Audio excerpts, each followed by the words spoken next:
aujourd'hui, Anne-Claire, elle va encore nous montrer des exemples de problèmes de proportionnalité. Et il y en a 5 différents. La vidéo a été découpée en chapitres. Donc évidemment, un chapitre par problème. Bah ouais, ça paraît logique ça. Ouais, par contre, je crois que les problèmes sont assez difficiles. Donc on s'accroche et on va y arriver. Bah oui. Allez, à tout à l'heure. Le week-end, Timéo aide sa tante dans son magasin. Il est payé à l'heure. Il a gagné 44,50 € en travaillant 5 heures le premier week-end et 26,70 € en 3 heures le deuxième week-end. Combien gagnera-t-il le troisième week-end s'il travaille 11 heures? Alors ici, les deux grandeurs en jeu, c'est le temps de travail et le salaire correspondant. Donc il est payé à l'heure, donc ici implicitement on nous dit qu'il a un salaire fixe à l'heure et donc le salaire est proportionnel au temps de travail. Donc ici on a deux solutions.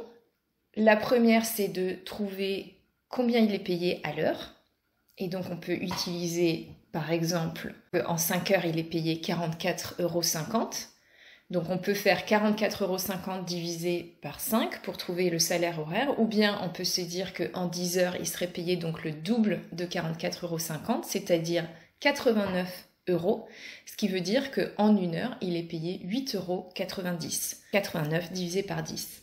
Donc une fois qu'on a trouvé ce salaire horaire, il nous suffit maintenant de multiplier 11 heures par 8,90 € par heure. Et nous pouvons le faire en 2 fois en faisant 8 fois 11 et ensuite 90 centimes fois 11. Ou bien on remarque que 8,90 € c'est tout simplement 10 centimes de moins que 9 €. Donc on peut faire 11 fois 9 €, ce qui ferait 99 €. Mais en réalité, on sait qu'à chaque heure, ce sera 10 centimes de moins. Donc 11 fois 10 centimes, c'est-à-dire 110 centimes de moins, c'est-à-dire 1,10 € de moins que 99. Ça nous fait 97,90 €. La deuxième solution, c'est d'utiliser les propriétés d'addition des relations de proportionnalité en se rendant compte que 11 heures, c'est 5 heures plus 6 heures, et 6 heures, c'est 2 fois 3 heures. Donc, au 44,50, donc qui est le salaire pour 5 heures, on ajoute 3 heures de travail, donc on arrive à 8 heures de travail, donc ce sera payé 44,50 plus 26,70, c'est-à-dire 71,20. Et on ajoute de nouveau 3 heures, c'est-à-dire qu'on arrive à 11 heures de travail et on ajoute 26,70 à 71,20, ce qui nous donne 97,90 €. Le chat de Léa mange 2 kg de croquettes en 10 jours. 4 paquets de croquettes pèsent 3 kg.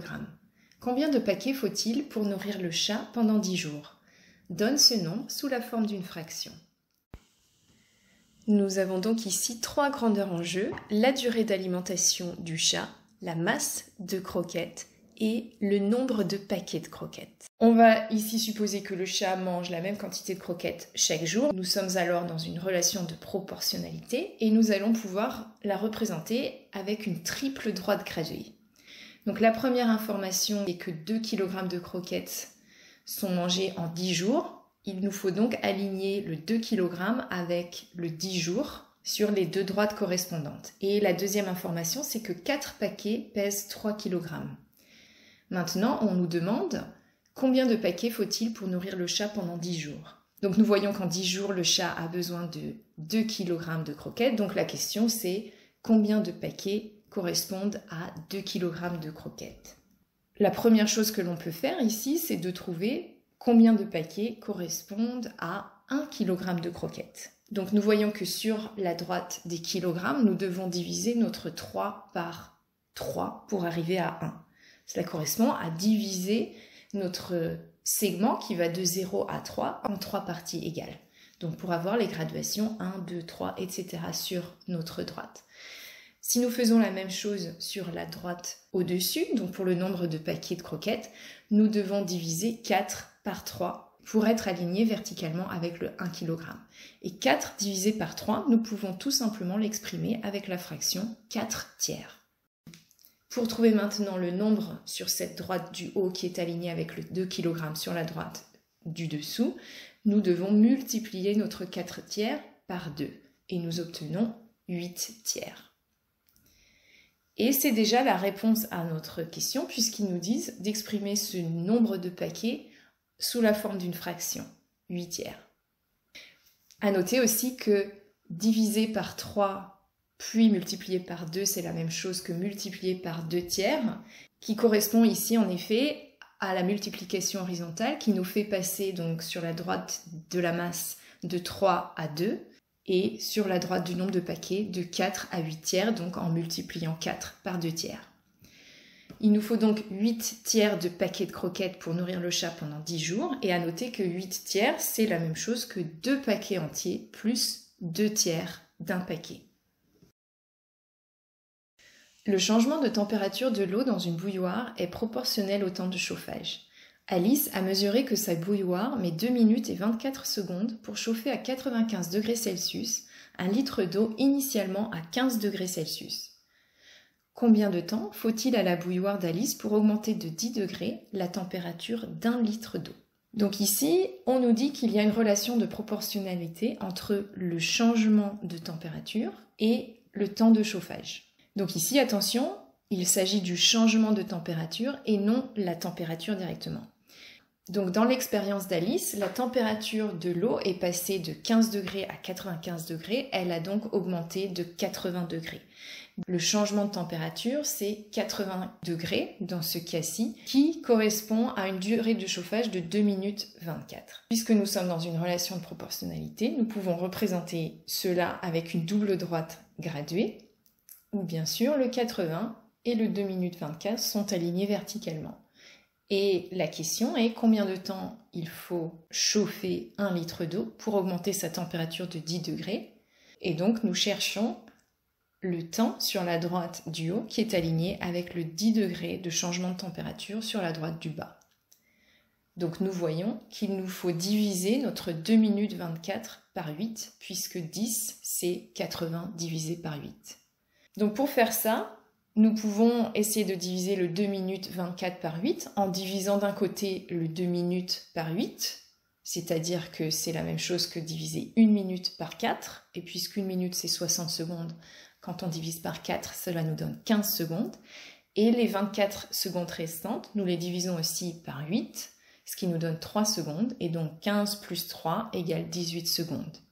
Ou bien, nous convertissons notre temps en secondes, puisque 2 minutes c'est 120 secondes, 2 minutes 24 c'est 144 secondes, et nous le divisons par 8, ce qui nous donne 18. Nous avons donc trouvé qu'il faut chauffer 1 litre d'eau pendant 18 secondes pour augmenter sa température de 10 degrés. Nous aurions pu aussi, bien sûr, trouver le coefficient de proportionnalité en divisant 144 par 80, ce qui nous donne 1,8 secondes par degré. Et pour trouver le temps requis pour augmenter la température de 10 degrés, nous faisons 10 degrés fois 1,8 secondes par degré, ce qui nous donne 18 secondes. Nora produit 2 litres de jus de pomme avec 5 kg de pommes. Elle vend son jus de pomme en bidon de 5 litres pour 16 €. Combien de kilogrammes de pommes Nora a-t-elle récolté si elle a encaissé 1632 € en vendant du jus de pomme? Donc ici, nous allons supposer qu'elle obtient toujours 2 litres de jus de pomme avec 5 kg de pommes et que donc nous sommes dans une relation de proportionnalité. Nous avons donc 3 grandeurs en jeu, la quantité de jus de pomme en litres, la masse de pomme en kilogrammes et le prix auquel est vendu le jus de pomme. Donc la première donnée du problème, c'est qu'avec 5 kg de pommes, on peut faire 2 litres de jus de pomme. Donc on peut utiliser une double droite graduée ici avec la quantité de jus de pomme et la masse de pomme et on fait correspondre donc 2 litres à 5 kg. La deuxième donnée, c'est que 5 litres sont vendus à 16 €. Donc on complète notre droite de la quantité de jus de pomme pour aller jusqu'au 5 et on fait aligner le 5 avec 16 € sur notre troisième droite graduée pour le prix en euros. La question, c'est combien de kilogrammes de pommes Nora a-t-elle récolté si elle a encaissé 1632 € en vendant du jus de pomme? Donc ici, on cherche quelle est la masse de pommes qui correspond à 1632 €. Donc nous cherchons le nombre sur la droite de la masse de pommes qui est alignée verticalement avec le 1632 € sur la droite des prix. Donc pour trouver cela, il nous faut trouver la masse de pommes qui correspond à 5 litres de jus de pomme et donc aussi à 16 €, ce qui va donc nous permettre après de trouver la masse de pommes qui correspond à 1632 €. Donc nous cherchons le coefficient de proportionnalité entre les deux droites du haut, donc entre la quantité de jus de pomme et la masse de pomme, et pour cela nous faisons 5 kg divisé par 2 litres, ça nous donne 5 demi, c'est-à-dire 2,5 kg par litre. Donc pour 5 litres, il nous faut 5 fois 2,5 kg, c'est-à-dire 12,5 kg de pommes. Donc maintenant, cherchons la multiplication horizontale qui nous permet de passer de 16 à 1632. On remarque ici que 16 fois 100, c'est 1600 et 16 fois 2, c'est 32. Donc, il nous faut multiplier 16 par 102 pour arriver à 1632. Et donc, nous faisons la même opération sur le 12,5. Et 12,5 fois 102, donc on peut le faire en deux étapes en faisant 12,5 fois 100, ce qui donne 1250. Et 12,5 fois 2, c'est 25. Donc 12,5 fois 102 égale 1250 plus 25, c'est-à-dire 1275. Voilà. Nous avons donc trouvé que Nora a produit 1275 kg de pommes pour avoir gagné 1632 € en vendant le jus de pomme produit à partir de ces pommes. Nous aurions pu aussi faire un chemin différent en utilisant les droites graduées, à savoir trouver d'abord la quantité de jus de pomme qu'elle a produite, si elle en a vendu pour 1632 €, donc en faisant 5 litres fois 102, donc on trouve qu'elle a produit 510 litres de jus de pomme, et nous multiplions ensuite le 510 litres par 2,5 kg par litre pour trouver qu'elle a produit 1275 kg de pommes. Eh ben dis donc, ça en fait, hein, des droites graduées dans tous les sens, là. Ben ouais, enfin ça fait un petit moment que ça dure quand même, Nina. Ouais, c'est vrai, mais là, t'as vu, c'est compliqué de passer d'une droite à l'autre. Ouais, enfin, c'est-à-dire, il y a beaucoup de fractions, quoi. Ouais, mais d'un autre côté, ben, ça nous fait utiliser les fractions, quoi, hein. Ça fait pas de mal, un peu. Ouais, c'est vrai. Les maths avec Nina et Ruben.